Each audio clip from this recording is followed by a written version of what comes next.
Hello, welcome to the Security Update with me, Hamse Daabjeerin. In this program, we will be covering for you the latest stories that matter security in the African countries from West to Horn of Africa.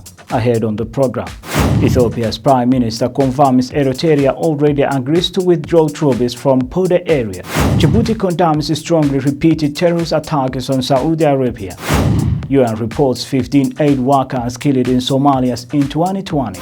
Gunman assassinate Eastern Libyan commander in new sign of instability. Over 180 people travel in Mozambique hotel after insurgent attack.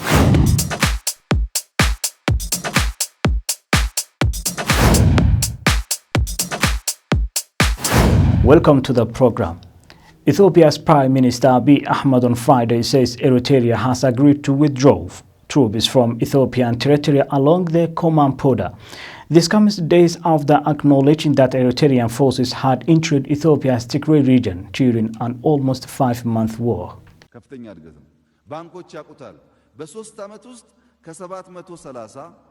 On his Twitter page, Ethiopian Prime Minister Abiy Ahmed said Eritrea has agreed to withdraw its forces out of the Ethiopian border the day after arriving in Eritrea's capital, Asmara, to meet President Isaias Afwerki. The Ethiopian National Defense Force will take over guarding the border area effective immediately, Abiy said. Eritrea's Information Minister Yemini Gebremeske did not return calls and text messages seeking comment. The announcement from the Prime Minister came as he is in a two-day working visit in Asmara, in the Eritrean capital. He tweeted earlier this morning saying that an agreement has been reached between the two governments for Eritrean troops to leave the areas that they occupy now following the conflict in Tigray. So this comes, as you said, after a few days after he admitted that Eritrean forces were involved in the conflict and they were in Tigray as well. Thousands of people have been killed in fighting between Ethiopian government troops and the Tigray region's former ruling party, the Tigray People's Liberation Front (TPLF), that began in November. Hundreds of thousands of people more were forced to flee their homes in the region of about 5 million. The government declared victory in late November, but fighting has continued in some areas. Medical aid agency Médecins Sans Frontières (MSF) said on Thursday its staff saw Ethiopian soldiers shoot dead 4 civilians in Tigray this week. Abiy confirmed for the first time on Tuesday that troops from Eritrea had entered Tigray during the conflict, the first such acknowledgement after months of denials. In his parliamentary address, when he admitted the presence of Eritrean troops, the Prime Minister said that they were occupying bordering areas that were vacated by Ethiopian troops when the Ethiopian troops were actively engaged in fighting with the former rulers of the Tigray region. So now it seems that he is saying that these Eritrean troops that are occupying these vacant areas are going to leave. They are going to retreat back to Eritrea, and the Ethiopian Defense Forces are going to occupy these areas. Eritrean troops have gone further into Tigray when just along the joint border. This month, United States Secretary of State Antony Blinken said he wanted to see Eritrean forces and those from the Amhara region replaced in Tigray by security forces that will respect human rights. Blinken described acts carried out in the region as ethnic cleansing, accusations that Ethiopia has formally denied. The Republic of Djibouti has condemned strongly the repeated attacks on civilian objects in Kingdom of Saudi Arabia by a palm laden, including petroleum products distribution terminal in Jazan region. Dean of the Diplomatic Corps and Ambassador of Djibouti to the Kingdom of Saudi Arabia, Ziauddin Saeed Bamachrama, has confirmed that the terrorist and sabotage acts that have repeatedly committed against civilian objects and vital installations in Saudi Arabia target security and the global economy, stressing that international community must take a firm and serious stance to put an end to these attacks and those who stand behind them. Enhancing the strategic relations between the two countries in recent years, Riyadh and Djibouti have signed several agreements aimed at enhancing military cooperation to counter Iran influence in the region. On April 26, 2017, Saudi Arabia and Djibouti signed a cooperation agreement in the military field. The agreement, which aims at enhancing military cooperation between the two states, was co-signed by Deputy Crown Prince Mohammed bin Salman bin Abdulaziz. Second Deputy Premier and Minister of Defense, and his Djiboutian counterpart Ali Hassan Bahdoun. The African Union mission in Somalia handed over control of Afgoye military base to the Somali National Army as part of plans to ensure the transfer of security responsibility to Somali forces.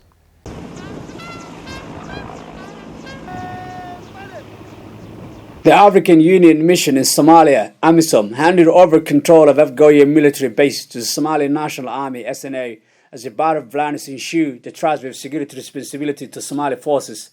Afgoye town was wrested from Al-Shabaab control in May 2012 in joint operation of AMISOM and the SNA.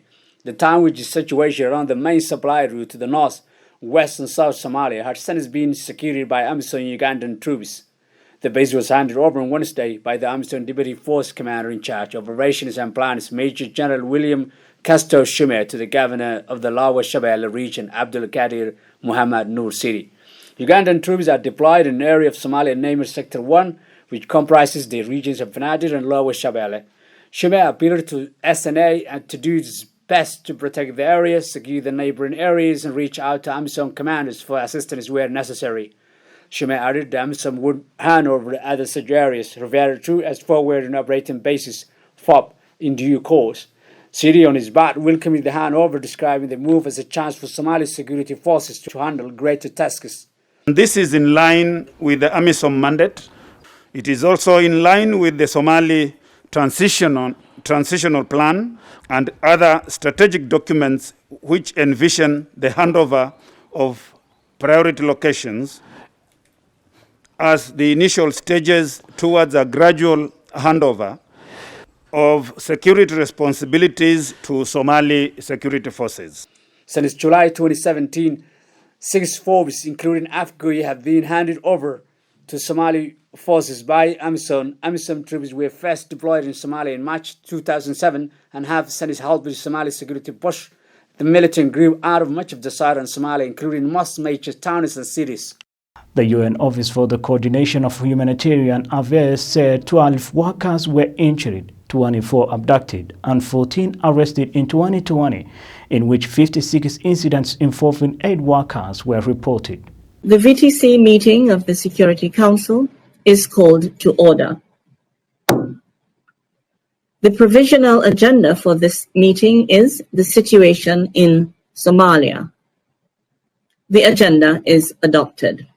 The United Nations Humanitarian Agency said Wednesday attacks on aid workers delivering humanitarian supplies in Somalia resulted in the death of 15 aid workers in 2020. The United Nations Office for the Coordination of Humanitarian Affairs, OCHA, said 12 workers were injured, 24 abducted, and 14 arrested in 2020, in which 56 incidents involving aid workers were reported. OCHA claimed in its latest humanitarian report that in a single tragic incident, 7 healthcare workers were abducted and subsequently murdered. Several cases of the confiscation of humanitarian supplies, robbery, and the harassment of humanitarian personnel were also reported. The United Nations Relief Agency said violence against humanitarian personnel and facilities was one of the major access challenges, alongside humanitarian workers' ability to reach affected communities and support sustained programming. According to OCHA, humanitarian access challenges were most frequently reported in the southwest Jubaland and Hirshabelle states, which combined and made up some 53% of all access incidents reported in Somalia in 2020. These, the United Nations agency said, resulted in restrictions or suspensions of the movement for civilians and humanitarians alike. It said COVID-19 restrictions imposed by the government meant that many humanitarian organizations had to modify their ways of reaching those in need. Somalia's police chief Hassan Hijar has met with the British ambassador to Somalia, Kate Foster, and discussed strengthening the capacity of Somali forces to ensure security of the forthcoming elections. Major General Abdi Hassan Hijar, the Somalia's police chief, has held talks with the British ambassador to Somalia, Kate Foster. Initial reports say the two sides have discussed strengthening the capacity of Somali forces to ensure security of the upcoming election, which has not yet been timed. This meeting, which took place at the UK's embassy in Mogadishu, the two officials exchanged briefings while the ambassador praised the hard work of the Somali police force. The police chief has extended his gratitude to the UK government for its support to Somalia in general and the police force in particular. The UK government is one of the main supporters of Somalia's state-building process, including security. Kate Foster had previously emphasized that the two countries will cooperate in strengthening issues pertaining to security, elections, and diplomacy between Somalia and the UK. Workers and security sources said Friday more than 180 people, including expatriate workers, are trapped inside a hotel in northern Mozambique town under siege by insurgents for 3 days.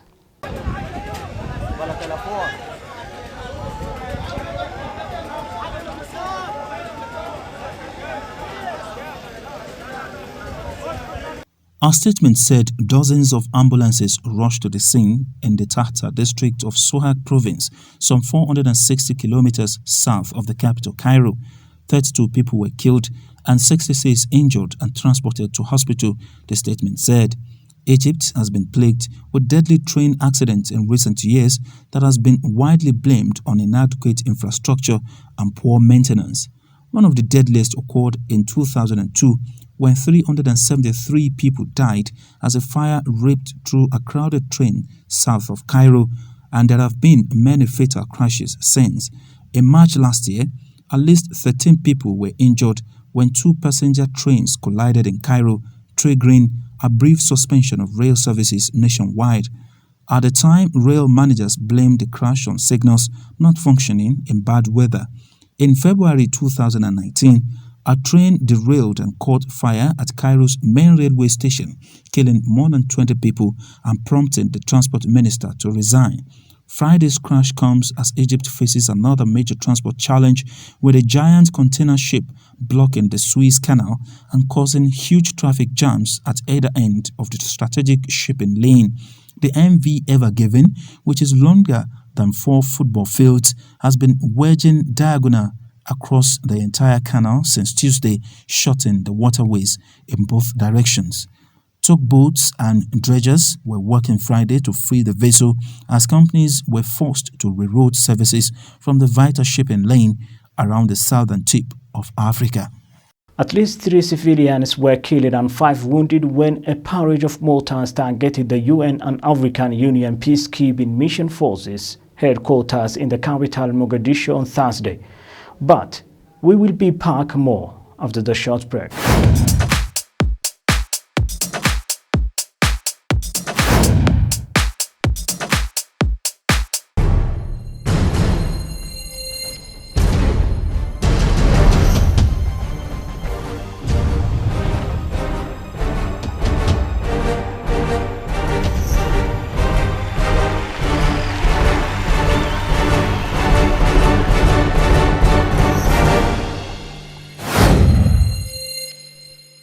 Hello out there.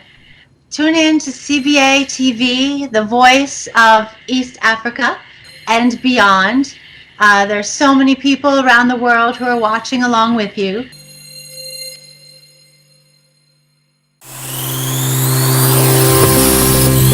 Welcome to CBA, Somaliland's only bilingual TV station, where professionalism and expertise come together to bring you real news in real time. This is CBA TV special program. My name is Ajara Ahmed Tijani. My name is Balogun Shekola Aziz, your regular host on that your lovely program, Talk to CBA. Welcome to the Security Update with me, Hamse Daabjeerin. From East to West Africa and beyond, CBA TV got you covered on news and current affairs. Reporting from Nigeria, Kamil Sadiq, CBA TV. You're watching us live from our headquarters in Hargeisa, and this is CBA Sports with me, Abdiaziz Guled. This is Young Afrik on CBA TV with me, Prince Hamza Mohammed. Welcome to a new episode of our show Islam in Context. This is me, Ahmed Abduhab. My name is Amina Hinda, and you're tuned into CBA TV.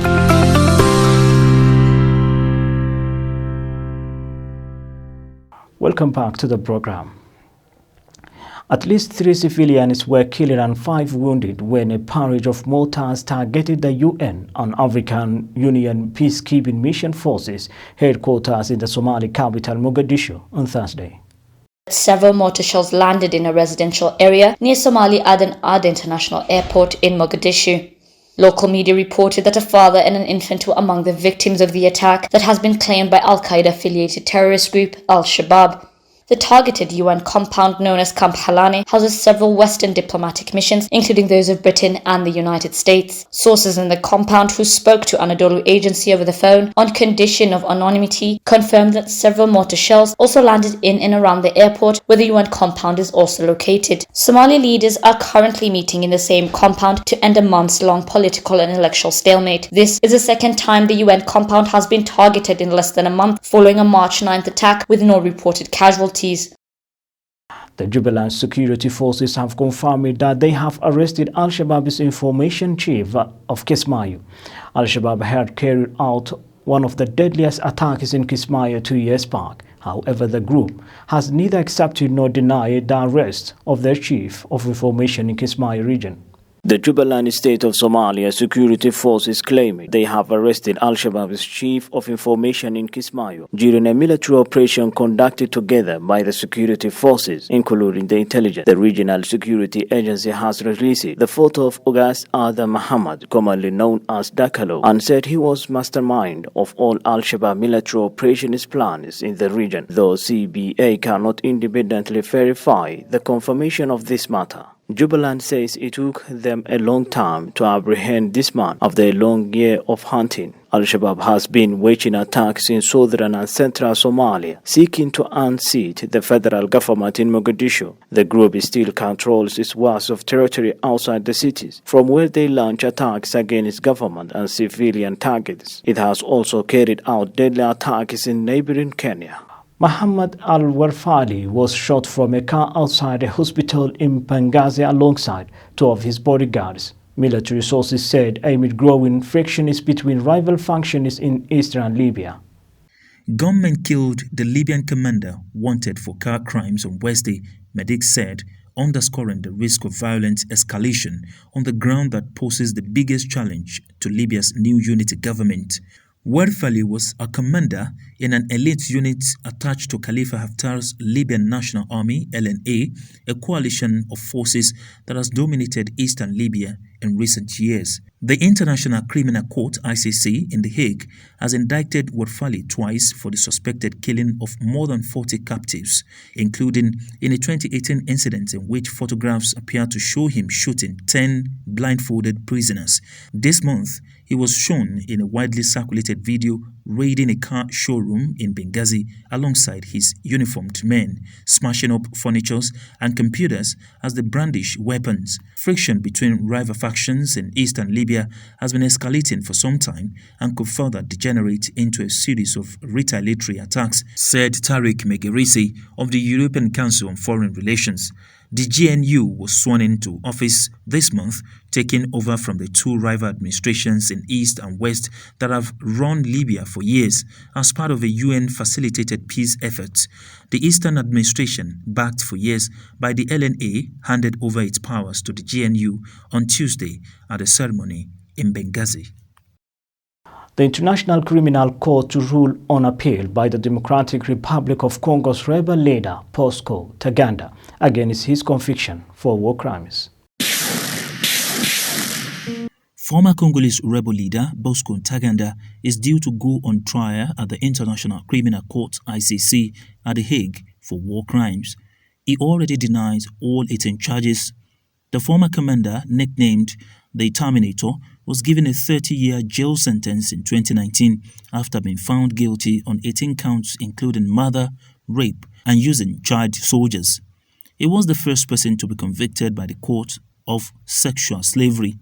The charge is related to crime carried out in the mineral-rich Ituri region of the Democratic Republic of Congo in 2002 and 2003.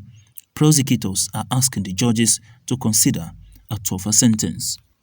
And with that story of the International Criminal Court to rule on appeal by the Democratic Republic of Congo's rebel leader Bosco Ntaganda against his convention for war crimes, we'll wrap up our program for this time. Thank you very much for being with us. This is me, Hamse Daabjeerin.